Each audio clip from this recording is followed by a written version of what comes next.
तो आज की वीडियो में मैं आपको दिखाऊंगा कि हम किस तरह से इस्तेमाल कर पाएंगे ये जो होती है जेके बैंक की एम पे एप्लीकेशन। तो सबसे पहले हम यहाँ पर लॉगिन करेंगे। यहाँ पर हमें मांग रहा है पासवर्ड।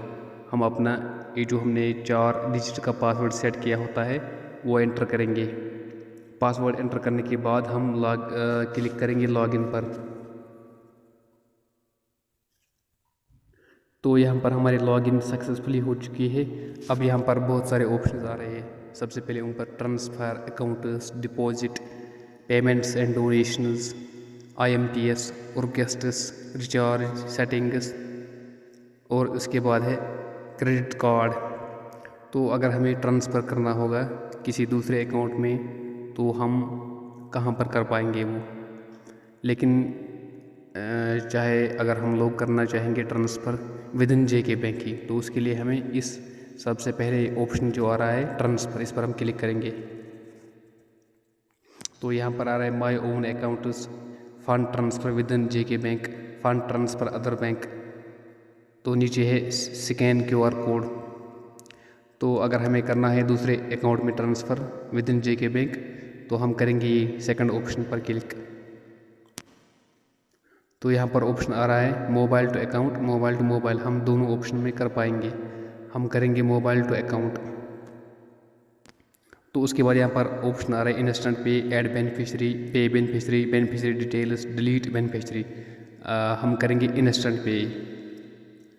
ये ऐड बेनिफिशरी या पे बेनिफिशरी होता है तब जब हमने इसमें सेव किसी का अकाउंट नंबर रखा होगा। तो हम करेंगे इंस्टेंट पे पर क्लिक। तो यहाँ पर मेरा अकाउंट आ चुका है, हम इस पर क्लिक करेंगे। तो यहाँ पर कह रहा है बेनिफिशरी अकाउंट नंबर। हम यहाँ पर एंटर करेंगे अकाउंट नंबर जिसमें हमें पैसे सेंड करने होंगे। उसके नीचे अमाउंट, जो हमें अमाउंट, उसके नीचे रिमार्क्स। अगर हम चाहेंगे रिमार्क्स कुछ लिखना लिख सकेंगे, नहीं तो उसको खाली हम रख सकेंगे। यहाँ पर मैंने अकाउंट नंबर एंटर किया और उसके बाद मैंने अमाउंट 1 रुपये एंटर किया। उसके बाद हम करेंगे क्लिक ओके पर। तो उसके बाद यहाँ पर शो हो रहा है बेनिफिशरी नेम, जिस अकाउंट पर हम पैसे सेंड करना चाहते हैं। तो यहाँ पर Javed Ahmed Shaikh, duplicate passbook, beneficiary account number, amount ₹1। तो उसके नीचे ऑप्शन आ रहा है home, confirm, cancel, log out. हम करेंगे क्लिक अब कन्फर्म पर। अब हमें यहाँ पर मांग रहा है एम पिन, जो हमने 4 डिजिट का सेट किया होता है एम पिन नंबर, उसको हम एंटर करेंगे। यहाँ पर एम पिन एंटर करने के बाद हम अब क्लिक करेंगे ओके पर, नीचे बीच वाला। तो यहाँ पर एक्नॉलेजमेंट जनरेट हुआ, fund transfer to account number is successful, ₹1 debited from your account. नीचे है टाइम एंड डेट और ट्रांजैक्शन आईडी भी। अब हम जाएंगे होम में फिर से।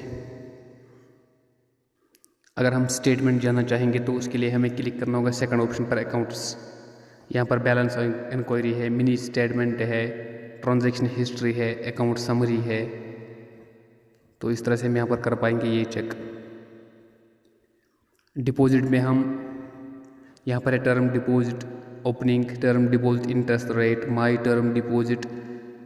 अगर हम चाहेंगे कोई टर्म डिपॉजिट अकाउंट क्रिएट करने के लिए। उसके बाद है पेमेंट्स एंड डोनेशन, इस पर हम क्लिक करेंगे। यहाँ पर पेमेंट्स है, नीचे है डोनेशंस। पेमेंट्स में क्या आता है बिल पे, हम कर सकेंगे यहाँ पर बिल पे, जैसे मोबाइल की बिल पे करनी होती है। नीचे है JK PDD bill payment, power department की बिल। उसके नीचे है JK PHE bill payment, PHE की बिल पेमेंट, इजी कलेक्ट यहाँ पर है। अब यहाँ पर और एक ऑप्शन है आईएमपीएस, जो सबके बीच में है।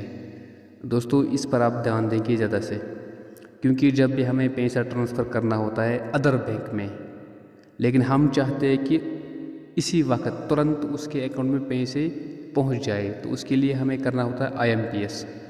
तो यहाँ पर है फंड ट्रांसफ़र टू अकाउंट, इस पर हम क्लिक करेंगे। यहाँ पर फिर से हम इंस्टेंट पे पर क्लिक करेंगे, फिर सिलेक्ट करेंगे अकाउंट। उसके बाद हम यहाँ पर लिखेंगे बेनिफिशरी अकाउंट नंबर, उसका IFSC code, amount, remarks, details enter करने के बाद हम फिर करेंगे क्लिक ओके पर। तो यहाँ पर कह रहा है कि ये अकाउंट सेविंग है या करंट है। जो भी अकाउंट होगा हम वही सिलेक्ट करेंगे। ये अकाउंट सेविंग है, मैं करूँगा क्लिक सेविंग पर।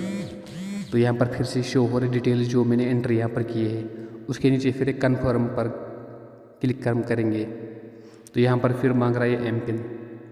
दोस्तों एम पिन एंटर करने के बाद हम क्लिक करेंगे फिर से ओके पर, जो बीच में हमें ऑप्शन मिलता है।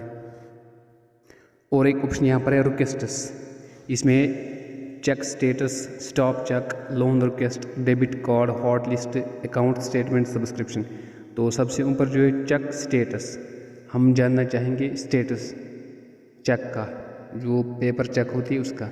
अगर हम चाहेंगे कोई चेक स्टॉप करने के लिए, उसके लिए हमें यहाँ पर स्टॉप चेक पर क्लिक करना है। फिर यहाँ पर चेक नंबर हमें एंटर करना होगा, फिर नीचे करेंगे ओके। तो वो जो चेक होती है उसको हम रोक पाएंगे। हो सकता है कभी कभार हमारी कोई चेक गुम हो जाती है, हमने उस पर साइन किया होता है, उसमें हमने सारा कुछ एंटर किया होता है, हमें डर रहता है कि कोई उसको विड्रा ना कर पाए, तो उसके लिए हम ये ऑप्शन यहाँ पर इस्तेमाल कर सकेंगे। और यहाँ पर है लोन रिक्वेस्ट, हम रिक्वेस्ट करेंगे फ़ोन पर ही हम रिक्वेस्ट कर सकेंगे लोन के लिए। और दूसरा यहाँ पर है डेबिट कार्ड हॉट लिस्ट, यहाँ पर हम अपने डेबिट कार्ड को ब्लॉक कर सकेंगे, या नीचे स्टेटमेंट हम। और एक ऑप्शन यहाँ पर है रिचार्ज के लिए, हम यहाँ पर अपने मोबाइल फ़ोन पर रिचार्ज कर सकेंगे। तो यहाँ पर ऑप्शन अवेलेबल है DTH रिचार्ज, मोबाइल प्रीपेड, लेकिन पोस्ट पेड के लिए हम यहाँ पर रिचार्ज नहीं कर पाएंगे। उसके बाद और एक ऑप्शन यहाँ पर है सेटिंग्स, इस पर हम क्लिक करेंगे। यहाँ पर हम अकाउंट फेच, जितने भी हमारे अकाउंट लिंक्ड होते हैं हमारे आधार कार्ड के साथ, वो सब यहाँ पर आएंगे। तो यहाँ पर आप नीचे देखेंगे चेंज एम पिन, यहाँ पर आप यहाँ से आप लोग चेंज एम पिन कर सकेंगे। तो सबसे लास्ट पर है क्रेडिट कार्ड, यहाँ पर आप क्लिक करेंगे तो आपके कार्ड डिटेल्स यहाँ पर शो हो जाएंगे। मुझे उम्मीद है कि आपको ये पूरी तरह से समझ आया होगा कि हम किस तरह से इस एप्लीकेशन का इस्तेमाल कर सकेंगे घर बैठकर। थैंक्स।